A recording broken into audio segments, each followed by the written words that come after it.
Does anyone have a cast? Anyone have a good prescription to Norcos or a nice opioid painkiller? If so, ESPN, they're going to need you to step up and volunteer. Because yesterday morning on Woke Take, Stephen A. Smith was patting himself on the back so hard, I think he damn near broke his arm. These people never cease to amaze me. The studio in New York City, or wherever the hell they're filming Woke Take nowadays, the studio is not big enough for the ego of Stephen A. Smith. This dude really believes he is so influential that he impacts coaching hires in the NBA. For the last year, Stephen A. has told anybody who would listen about the epidemic. Not the COVID epidemic or pandemic, whatever you call it. That's not the problem Stephen A. Smith has been talking about.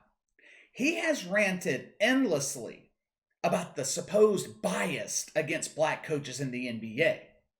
Remember last month when he actually went off on NBA players for not standing up for black coaches?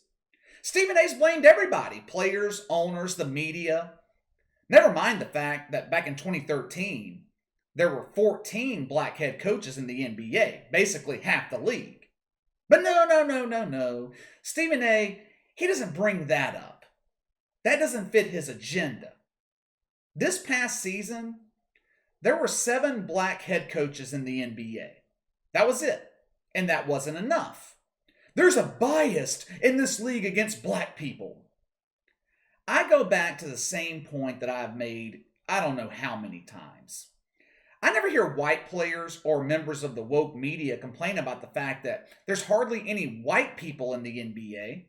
If you were to look at the demographics of the NBA through a woke racial lens, you would automatically think that the league is racist against white people. In 2021, white people made up 17% of the players in the NBA, black people 74%. The NBA has something against white people.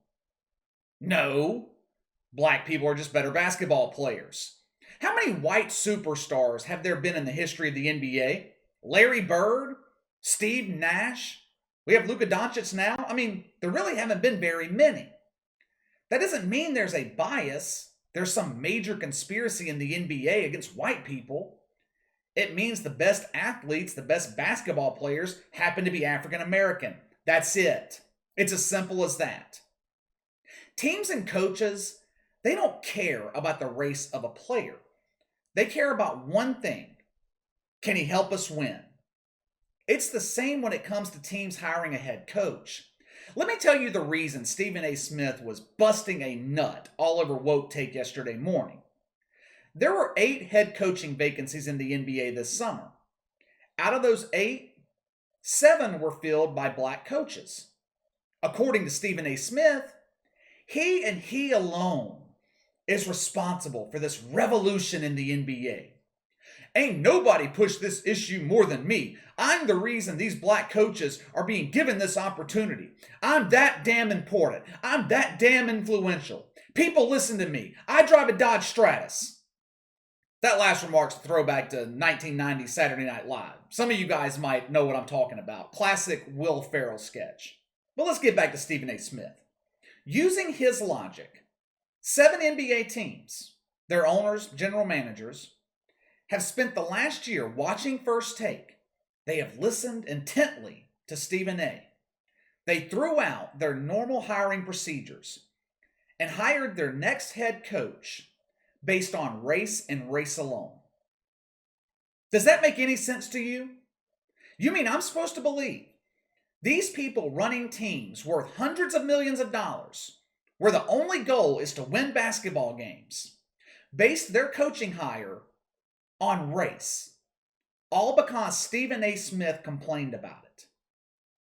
Get the hell out of here. I don't believe that. This is another ridiculous statement from possibly the biggest narcissist in sports media. One of Stephen A.'s biggest talking points when white guys get hired, besides the fact that they're only hired because of white privilege, is their inexperience. He complained about the Warriors hiring Steve Kerr, complained about the Nets hiring Steve Nash. Steve Nash was given this job because of white privilege. That's the only way to explain how an inexperienced coach is given a job coaching a veteran team. Stephen A. Smith's always complaining that white guys are given premier jobs in the NBA and black head coaches are sent to dumps. First of all, the majority of your teams hiring head coaches are hiring them in the first place because they're losing. They suck. It's rare for a coach, especially an inexperienced coach, to be given their first job coaching a championship level team. It just rarely happens. That normally only happens if a coach retires, or in the case of the Brooklyn Nets, the players recommend him. It's funny though. I haven't heard Stephen A. Smith complain about the Blazers hiring Chauncey Billups. Did they give him the job because of black privilege? Chauncey Billups doesn't have any coaching experience. He spent 1 year as an assistant with the Clippers. That's it. The Blazers are a veteran team. They're in the playoffs every year. They have 2 premier guards. If Chauncey Billups were white, Stephen A. Smith would say he got the job due to his white privilege. So why does it not work both ways? Because his entire argument's based on a lie. And Stephen A. Smith knows this. He knows NBA teams are not hiring coaches based on their race. He can't tell you that, though, because ESPN's paying him $12 million a year to promote an agenda. Adam Silver was encouraged by the number of black head coaches hired this offseason. He said the NBA is moving in the right direction. He referenced the Coaches Equality Initiative. Like that had anything to do with this. Maybe it did. I don't know. Maybe it didn't. When leagues have done things like this in the past, it hasn't worked. Look at the Rooney Rule in the NFL. It's been an abject failure. The Rooney Rule required teams to interview one black head coach. The intention behind doing it was noble, but intentions don't always work in the real world. For starters, you can't regulate behavior. Teams are going to hire who they want to hire. But 2, like I keep saying, teams are going to hire the coach they feel best fits their culture and can help them win. I'm a fan of the Pelicans. You guys know that. I don't give a damn what the race of the coach is. I just want the team to start winning games for a change. Gail Benson, she don't care either. She just wants someone who can teach this young team how to win. Now, I think Willie Green is a good hire. Not because he's black, but because I think he has the potential to be a great coach. The NBA now has 13 black head coaches, which is great. That's great. The reason they have 13 black head coaches has nothing to do with Stephen A. Smith. The Washington Wizards, they didn't hire Wes Unseld Jr. because he was black. The Blazers didn't hire Chauncey Billups because he was black, or because Stephen A. Smith whined about it. They hired him because they felt they were the best coach for their organization. It just blows my mind how we continue to make everything about race. And I shouldn't say we. I should say they keep making everything about race. Stephen A. Smith can live in this delusional world if he wants.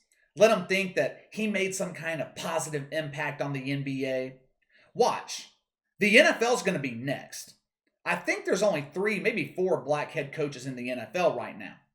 NFL season's right around the corner. I guarantee you, at some point over the next couple of months, we are going to get a Stephen A. rant on the NFL not having enough African American head coaches. This after the fact that he led the charge in getting Anthony Lynn fired by the Chargers last season. That is, if you believe Stephen A. Smith has any influence over teams hiring and firing their coaches. Anyway, we got a lot more to get to today, so let's go ahead and close this out. Time to let me know what you think. Give me your thoughts on Stephen A. Smith taking credit for the influx of black head coaches in the NBA. Sound off in the comments below. Make sure to like and subscribe. Click the notification bell to receive all notifications from the channel. Best way to contact me is by email at btlkc84@gmail.com, KC_BTL84 on Twitter. I'll see you guys later.